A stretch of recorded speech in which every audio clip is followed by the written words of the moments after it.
Sugar 300 ആയാലും 400 ആയാലും നമുക്ക് റിവേഴ്സ് ചെയ്ത് തിരിച്ചു കൊണ്ടുവരാം.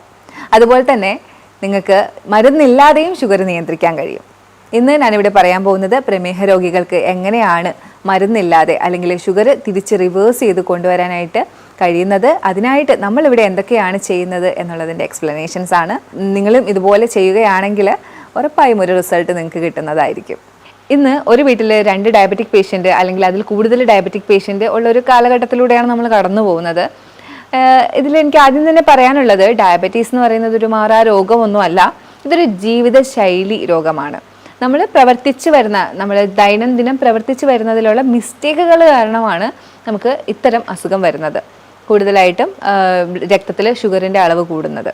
വ്യായാമ മുറകളിലൂടെയും ഭക്ഷണക്രമങ്ങളിലൂടെയാണ് നമ്മളിവിടെ ഇതിനെ നിയന്ത്രിക്കുന്നത്. അതാണ് നിങ്ങൾക്ക് പറഞ്ഞു തരാൻ ഉദ്ദേശിക്കുന്നതും. ഞാൻ doctor Amina, medical officer, Prana natural care centre.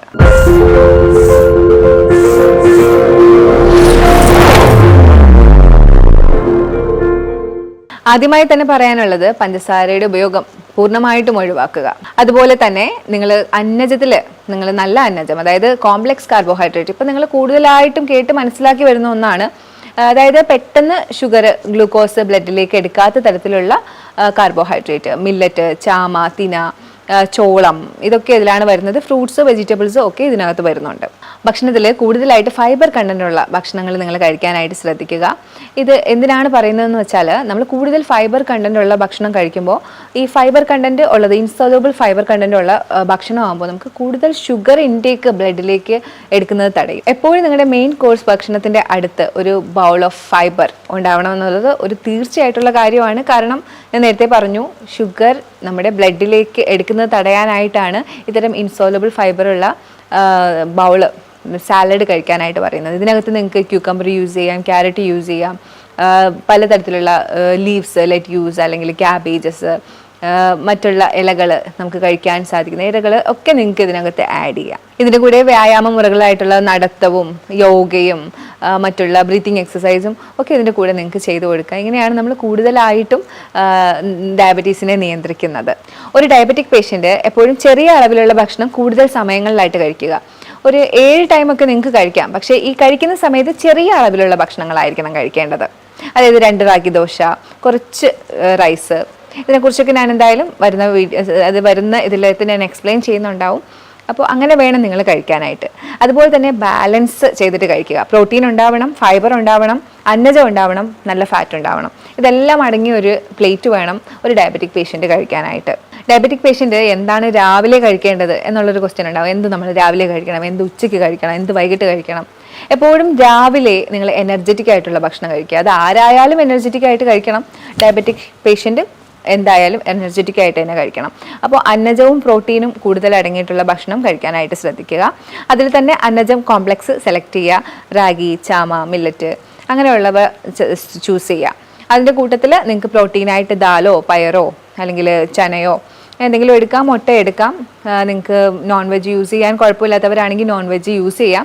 അപ്പോൾ എപ്പോഴും പ്രിപ്പറേഷനിൽ ശ്രദ്ധിക്കുക. അതിനെ കൂടുതൽ മോശമാക്കാത്ത രീതിയിൽ എരിവും പുളിയും ഒക്കെ കൂട്ടി ആക്കാതിരിക്കുക. ഡയബറ്റിക് പേഷ്യൻസ് ചായ കുടിക്കാമോ എന്നുള്ളത് കേരളത്തിൽ ഒരു വലിയ ക്വസ്റ്റ്യൻ തന്നെയാണ്. നമ്മൾ കൂടുതലും ചായ പ്രേമികളാണ്. ചായ കുടിക്കാമോ എന്ന ക്വസ്റ്റ്യത്തിനുപരി ഡയബറ്റിക് പേഷ്യൻസ് ചായ കുടിക്കുന്നത്, ഞാൻ ചായ കുടിക്കാറുണ്ട്, മധുരം ഇടാതെയാണ് ഞാൻ ചായ കുടിക്കുന്നതെന്ന് പറയും. പക്ഷേ അതിൻ്റെ കൂടെ ഒരു ബിസ്ക്കറ്റ് ഉണ്ടാവും. അപ്പോൾ ദയവ് ചെയ്ത് ഡയബറ്റിക് പേഷ്യൻസ് ഇത്തരം ശീലങ്ങൾ, നിങ്ങൾ ബിസ്ക്കറ്റ് അതുപോലുള്ള സാധനങ്ങൾ അങ്ങ് ഒഴിവാക്കുക. അതുപോലെ തന്നെ നിങ്ങൾ ചായ, അതിനകത്ത് വരുന്നത്, ഇപ്പം നിങ്ങൾക്ക് ചായ മധുരം ഇടാത്ത ചായയല്ലേ, അപ്പോൾ ഒരു ചായ കുടിക്കാമെന്ന് വിചാരിക്കും. പക്ഷേ അതിനകത്ത് വരുന്ന തേയിലയ്ക്കകത്ത് ഉള്ളൊരു പ്രോപ്പർട്ടി എന്ന് പറയുന്നത് നമ്മുടെ ബ്ലഡിനെ കോൺസെൻട്രേറ്റ് ആക്കും. അപ്പോൾ ഇങ്ങനെ കോൺസെൻട്രേറ്റ് ആക്കുമ്പോഴത്തേക്കും നമുക്ക് ഷുഗറിൻ്റെ ആ ഒരു ഹൈപ്പ് കൂടും ബ്ലഡിൽ. അങ്ങനെയാണ് ചായ നെഗറ്റീവായിട്ട് ബാധിക്കുന്നത്. അപ്പോൾ ഡയബറ്റിക് പേഷ്യൻ്റ് സത്യം പറഞ്ഞാൽ ചായ അങ്ങ് അവോയ്ഡ് ചെയ്യുന്നതാണ് നല്ലത്. കാരണം എന്തിനാണ് അങ്ങനെ ഒരു കാര്യം? അതിന് പകരം നിങ്ങൾക്ക് ഹെർബൽ ടീയോ അല്ലെങ്കിൽ പച്ചക്കറിയുടെ ജ്യൂസുകൾ, അതെങ്ങനെ പറയാൻ കാര്യം കാലറി റെസ്ട്രിക്റ്റ് ചെയ്യാനായിട്ടാണ്. ഹെർബൽ ടീക്കകത്ത് നിങ്ങൾക്ക് സിന്നമണോ, അതായത് കറുവപ്പട്ട ഇട്ടിട്ടോ ഇഞ്ചി ഇട്ടിട്ടോ എന്തെങ്കിലുമൊക്കെ, ശംഖുപുഷ്പം, തുളസിയില അങ്ങനെയുള്ളതൊക്കെ ചേർത്തിട്ടുള്ള ഹെർബൽ ടീ നിങ്ങൾക്ക് ഓപ്റ്റ് ചെയ്യാം. അതുപോലെ തന്നെ നിങ്ങൾക്ക് കുമ്പളനീര്, കുക്കുംബറിൻ്റെ നീര്, ക്യാരറ്റ്, അങ്ങനെ പലതും, അല്ലെങ്കിൽ ഇലകളുടെ ജ്യൂസ് ഒക്കെ നിങ്ങൾക്ക് ഓപ്റ്റ് ചെയ്യാം. ഇതിൻ്റെ കൂട്ടത്തിൽ കുറച്ച് നട്ട്സ് സോക്ക് ചെയ്ത് രാവിലെ കഴിക്കുന്നത് വൈകിട്ട് കഴിക്കുന്നതും വളരെ നല്ലതാണ്. അപ്പോൾ ഇത്രയൊക്കെ കഷ്ടപ്പെട്ട് നമ്മൾ ഈ ഡയബറ്റീസിനെ നിയന്ത്രിക്കേണ്ടതുണ്ടോ എന്നുള്ളൊരു ക്വസ്റ്റ്യൻ വരുന്നുണ്ട്. ഇത്രയും നമ്മുടെ ചായ അവോയ്ഡ് ചെയ്യുന്നു, മധുരം അവോയ്ഡ് ചെയ്യുന്നു, ഒന്നുമില്ല എന്നുള്ളൊരു ഫീലുണ്ട്. നമുക്കൊരു പൊതുവേ ഉള്ളൊരു സംസാരമുണ്ട്, ഡയബറ്റീസ് രോഗികൾ ഈ മരുന്ന് കഴിച്ചിട്ടാണ് അവരുടെ ഓർഗൻസ് ഒക്കെ നശിച്ചു പോകുന്നതെന്ന്. സത്യം പറഞ്ഞാൽ അതിന് വ്യക്തമായിട്ടുള്ള സ്റ്റഡി ഇല്ല. ഡയബറ്റീസ് രോഗികൾ സത്യം പറഞ്ഞാൽ അവർ ഡയബറ്റീസ് നിയന്ത്രിക്കാത്തത് കാരണമാണ് അവർക്ക് അവയവങ്ങൾക്ക് പ്രശ്നം വരുന്നത്. നമുക്കിത് കൃത്യമായിട്ട് ഞാനിത് പറഞ്ഞു തരാം. ഡയബറ്റീസ് ഉണ്ടാകുമ്പോൾ നമുക്ക് ക്രമാതീതമായി വർദ്ധിച്ചു വരുമ്പോൾ നമ്മൾ ടാബ്ലറ്റ്സ് യൂസ് ചെയ്യും, അലോപ്പതി ഡോക്ടേഴ്സിൻ്റെ അടുത്ത് പോയി ടാബ്ലറ്റ്സ് യൂസ് ചെയ്യും. അറ്റ് ദ സെയിം ടൈം നിങ്ങൾ ഭക്ഷണം നിയന്ത്രിക്കില്ല, കാരണം നമ്മൾ ടാബ്ലറ്റ് കഴിക്കുമല്ലേ, ഭക്ഷണം നിയന്ത്രിക്കില്ല. ഇപ്പോൾ രാവിലെ എടുക്കുന്ന ടാബ്ലറ്റ് അല്ലെങ്കിൽ വൈകിട്ട് എടുക്കുന്ന ടാബ്ലറ്റ്, അതിനിടയിലുള്ള സമയത്ത് നിങ്ങൾക്ക് ഷുഗർ ഹൈക്ക് ഉണ്ടാവും നമ്മുടെ ബ്ലഡിൽ. ആ സമയങ്ങളിൽ അങ്ങനെ ഓരോ ദിവസവും ഷുഗർ ഹൈക്ക് ഉണ്ടാവുന്ന സമയമുണ്ട് ബ്ലഡിൽ. അങ്ങനെ ഓരോ ദിവസവും കടന്നു പോയി കാലക്രമേണ നിങ്ങളുടെ ഓരോ രക്തക്കുഴലുകൾക്കും ചെറിയ ചെറിയ ക്ഷതങ്ങളുണ്ടാവും. അതുപോലെ തന്നെ നെർവസ് സിസ്റ്റത്തിന് ക്ഷതങ്ങളുണ്ടാവും. അനിയന്ത്രിതമായ ഈ ഒരു ഷുഗർ കാരണമാണ് നിങ്ങളുടെ അവയവങ്ങൾക്ക് പ്രശ്നം ഉണ്ടാകുന്നത്. അല്ലാതെ ഒരിക്കലും അലോപ്പതി മരുന്ന് കഴിച്ചത് കൊണ്ട് മാത്രമല്ല നിങ്ങൾക്ക് ഇത്രയും പ്രശ്നം ഉണ്ടാവുന്നത്. അതുകൊണ്ട് തന്നെ ഷുഗർ നിയന്ത്രിക്കുന്നത് അത്രയും അത്യാവശ്യമാണ്. കാലക്രമേണ നമുക്ക് നഷ്ടപ്പെടുന്നത് ചെറിയ അവയവങ്ങളല്ല. ഞാൻ പറഞ്ഞു തരാം. Diabetic neuropathy, diabetic nephropathy, diabetic retinopathy, ഇത്തരം കാര്യങ്ങളാണ്. അതായത് നെർവസ് സിസ്റ്റം റിലേറ്റഡ് ആയിട്ടുള്ള കാലിൽ തരിപ്പ്, മരവിപ്പ് അനുഭവപ്പെടുക എന്ന് ഡയബറ്റിക് പേഷ്യൻസ് പറയും. അപ്പോഴേ പറയാം അത് കുറേ നാളായില്ലേ മരുന്ന് കഴിക്കുന്നു. ഒരിക്കലുമല്ല, കുറേ നാളായി മരുന്ന് കഴിക്കുന്നതിനൊപ്പം നിങ്ങൾ അനിയന്ത്രിതമായിട്ട് ഷുഗർ കൊണ്ടുപോയി എന്നുള്ളതാണ്. ഇനി അടുത്ത കാര്യം, ഡയബറ്റിക് ന്യൂറോപ്പതി, കണ്ണിന് പ്രശ്നം വരും. ഷുഗറുള്ള പേഷ്യൻസിന് പെട്ടെന്ന് കണ്ണിന് പ്രശ്നങ്ങൾ വരും. അതും ഇതേ കാരണമാണ്. കൂടുതലായിട്ട് ബ്ലഡിൽ ഷുഗർ കൂടി നിൽക്കുന്ന, ഒരു ദിവസത്തിൽ ഒരു നേരം അല്ലെങ്കിൽ 2 നേരം ഇത്തരത്തിൽ കൂടുന്നുണ്ട് മരുന്ന് കഴിച്ചിട്ടും. കാരണം നമ്മൾ അനിയന്ത്രിതമായിട്ടാണ് കൊണ്ടുപോകുന്നത്. അടുത്തത് കിഡ്നിക്ക്, അതായത് കിഡ്നിക്ക് തകരാറ് മരുന്ന് കഴിച്ച് വരുന്നു എന്ന് പറയുന്നത്. പക്ഷേ ഡയബറ്റിക് പേഷ്യൻ്റ് മരുന്ന് കഴിച്ചില്ലെങ്കിൽ കൂടി അനിയന്ത്രിതമായി പോകുന്നുണ്ടെങ്കിൽ കിഡ്നിക്ക് പ്രശ്നം വരും. കാരണം ഷുഗർ കൂടുതൽ വരുന്നു, അത് ബ്ലഡ് വെസലുകളെ ബാധിക്കുന്നു, അങ്ങനെ നിങ്ങൾക്ക് തകരാറ് സംഭവിക്കുന്നു. അപ്പോൾ ഷുഗർ വന്നിട്ട് മരുന്നൊന്നും കഴിക്കുന്നില്ല എന്ന് ഉള്ളതിലല്ല ഒരിക്കലും കാര്യം, അത് നിയന്ത്രിക്കുന്നുണ്ട് എന്ന് പറയുന്നതിലാണ് കാര്യം. ഇനി നമുക്ക് ഉച്ചഭക്ഷണത്തിനെ കുറിച്ച് പറയാം. ഷുഗർ പേഷ്യൻസ് എങ്ങനെയാണ് ഉച്ചഭക്ഷണം കഴിക്കേണ്ടത്? നമ്മളിവിടെ ഒരു ബൗള് റൈസ്, ഒരു ചെറിയ ബൗള് റൈസ്, അതേ ബൗളിൽ 2 ബൗള് വെജിറ്റബിൾസ്, അതുപോലെ തന്നെ കുറച്ച് പ്രോട്ടീൻ, അതുപോലെ തന്നെ കുറച്ച് ഫാറ്റ്, നല്ല ഫാറ്റായിട്ട് തൈര് അല്ലെങ്കിൽ കോക്കനട്ട് ചട്നിയാണ് കൊടുക്കുന്നത്. കാർബോഹൈഡ്രേറ്റ് ആയിട്ട് നമ്മൾ കൊടുക്കുന്നത് ഒന്നുകിൽ ബ്രൗൺ റൈസ് ആയിരിക്കും അല്ലെങ്കിൽ മില്ലറ്റ് ആയിരിക്കും. വെജിറ്റബിൾസ് കൂടുതലായിട്ടും ഉപയോഗിക്കുന്നത് ബോട്ടിൽ ഗാർഡ് വെറൈറ്റീസ് ആയിരിക്കും. അതായത് നമ്മുടെ ഗാർഡ് വെറൈറ്റീസ്, കുക്കുംബർ, പിന്നെ ഈ പടവലങ്ങ, കുമ്പളങ്ങ, അങ്ങനെ വാട്ടർ കണ്ടന്റ് ഉള്ളത്. പിന്നെ കായ വളരെ നല്ലതാണ്. അതുപോലെ തന്നെ ബീൻസ്, ഒത്തിരി നാരുള്ളതാണ് ഇതിന് വേണ്ടത്. ബ്രോക്കലീസ്, ക്യാരറ്റ്സ്, ഇതൊക്കെ നമുക്ക് ഇതിനകത്ത് ഉൾപ്പെടുത്തി കൊടുക്കാം. എപ്പോഴും ബാലൻസ്ഡ് ആയിട്ടുള്ള ഒരു പ്ലേറ്റ് തന്നെ എടുക്കാനായിട്ട് ശ്രദ്ധിക്കുക. ഇത്തരം ബാലൻസിൽ പോകുമ്പോൾ നിങ്ങൾക്ക് കിട്ടുന്നതെന്ന് പറഞ്ഞാൽ, നേരത്തെ ഞാൻ പറഞ്ഞു, ഫൈബർ കൂടുതൽ കഴിക്കുന്നതോടുകൂടി നിങ്ങൾക്ക് നിങ്ങളുടെ ഷുഗർ കണ്ടന്റ് ബ്ലഡിലേക്ക് അബ്സോർബ് ചെയ്യുന്നത് കുറയും.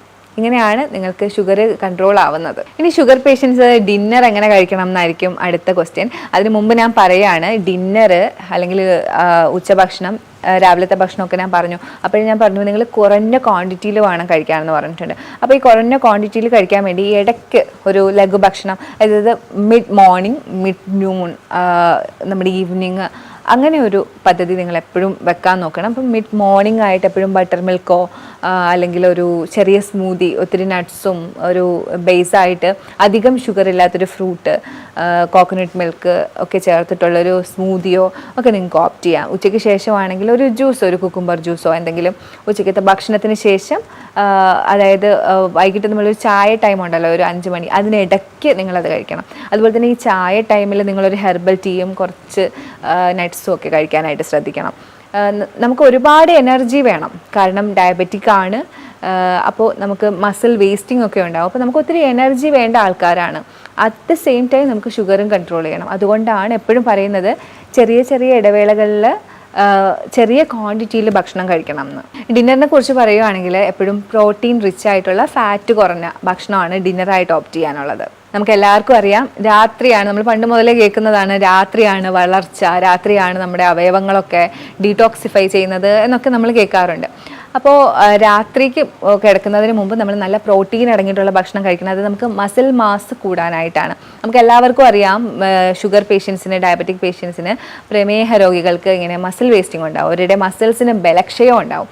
അപ്പോൾ ഈ രാത്രി കൂടുതൽ പ്രോട്ടീൻസ് കഴിച്ചു കഴിഞ്ഞാൽ നമ്മുടെ ഈ ഒരു ബലക്ഷയത്തിന് ഒരു കുറവുണ്ടാവും, നമ്മുടെ മസിലിൻ്റെ ബലക്ഷയത്തിന് ഒരു കുറവുണ്ടാവും.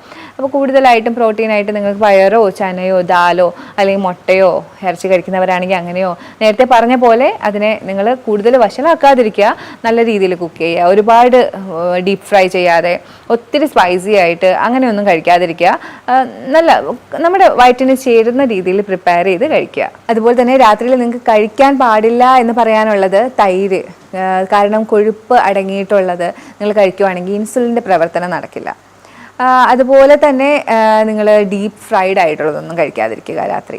മിക്ക ആളുകൾക്കുള്ളൊരു ശീലമാണ് മെയിൻ കോഴ്സ് കഴിഞ്ഞ ഉടനെ നമ്മൾ എന്തെങ്കിലും മധുരമുള്ളത് കഴിക്കുക, അല്ലെങ്കിൽ ഒരു ചായ കുടിക്കുക, ഇങ്ങനെയൊക്കെയുള്ള ശീലങ്ങളുണ്ട്.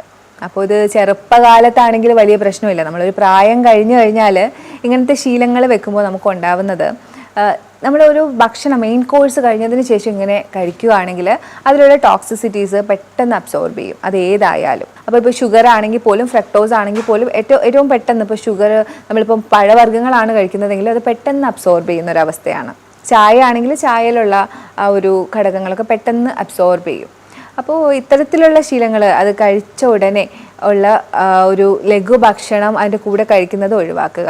ഭക്ഷണത്തിന് ശേഷമുള്ള ഈ ഫ്രൂട്ട്സ് ആയാലും ചായ ആയാലും എടുക്കുന്ന രീതിയെക്കുറിച്ച് പറയുമ്പോൾ എനിക്ക് ഓർമ്മ വരുന്നത്, എനിക്ക് പരിചയമുള്ള ഒരാൾ ഒരുപാട് നാൾ ഇവർ ഭക്ഷണത്തിന് ശേഷം ഫ്രൂട്ട്സ് കഴിക്കുമായിരുന്നു. ഒത്തിരി ഹെൽത്തി ആണെന്ന് നമ്മളൊക്കെ ഒരുപാട് നാൾ വിശ്വസിച്ചിരുന്നതാണ്, ഇപ്പോൾ മാറി മാറി വരുന്നുണ്ട്. ഭക്ഷണത്തിന് ശേഷം ഇവർ ഫ്രൂട്ട്സ് കഴിക്കും.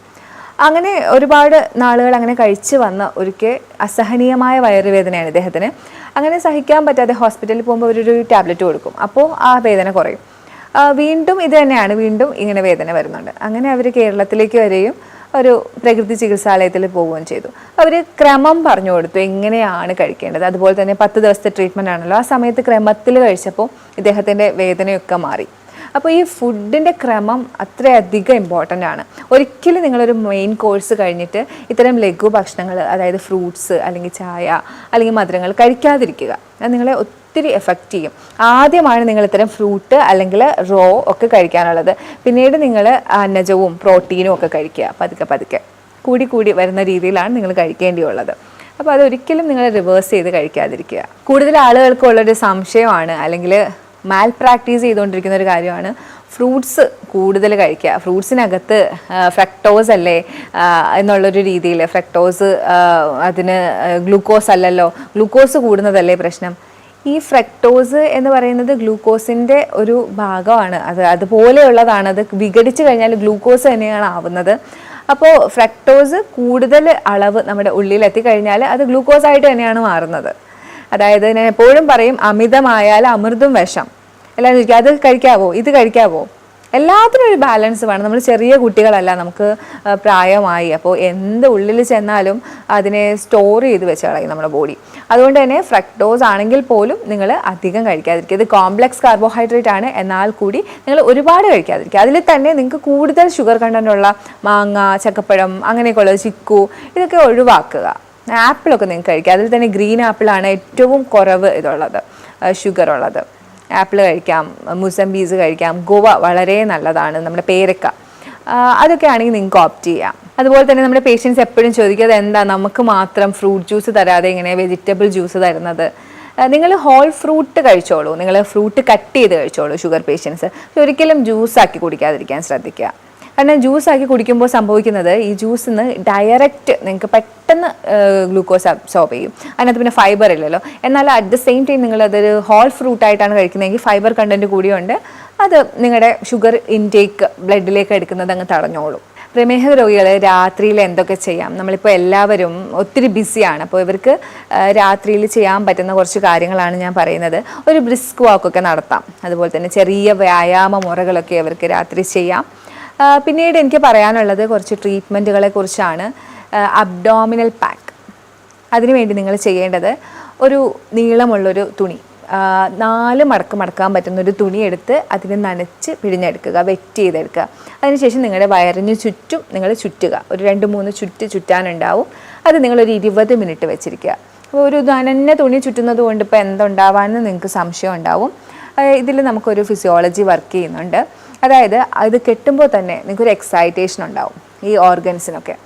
കുറച്ച് കഴിയുമ്പോഴത്തേക്കും നിങ്ങളുടെ നെർവ്സൊക്കെ റിലാക്സ് ആവും. ഈ എക്സൈറ്റേഷനും റിലാക്സേഷനും കിട്ടുന്നത് നിങ്ങളുടെ അബ്ഡോമിനൽ ഓർഗൻസിനൊക്കെ നല്ലതാണ്, കൂട്ടത്തിൽ നിങ്ങളുടെ പാൻക്രിയാസിനും നല്ലതാണ്. അതുപോലെ തന്നെ നിങ്ങൾക്ക് ചെയ്യാൻ പറ്റിയ വേറൊരു ട്രീറ്റ്മെൻറ്റാണ് ഹിപ്പ് ബാത്ത്. ഹിപ്പ് ബാത്ത് ടബാണ് നമ്മൾ ഹോസ്പിറ്റൽസിൽ യൂസ് ചെയ്യുന്നത്. പക്ഷേ നിങ്ങൾക്ക് വീട്ടിൽ തുണി അലക്കാൻ ഉപയോഗിക്കുന്ന ടബോ, നിങ്ങൾക്ക് ഇരിക്കാൻ പരുവത്തിലുള്ള എന്തെങ്കിലും ഒരു ടബ് നിങ്ങൾക്ക് യൂസ് ചെയ്യാം.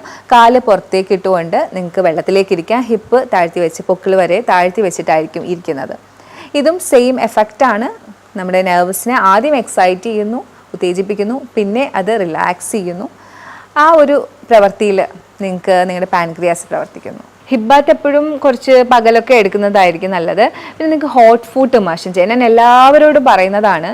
ഹോട്ട് ഫുഡ് ഇമേർഷൻ എടുക്കുമ്പോൾ നിങ്ങൾക്ക് നല്ല ഉറക്കം കിട്ടും. നമുക്ക് എപ്പോഴും എല്ലാ രോഗത്തിനും നല്ല ഉറക്കം ആവശ്യമാണ്.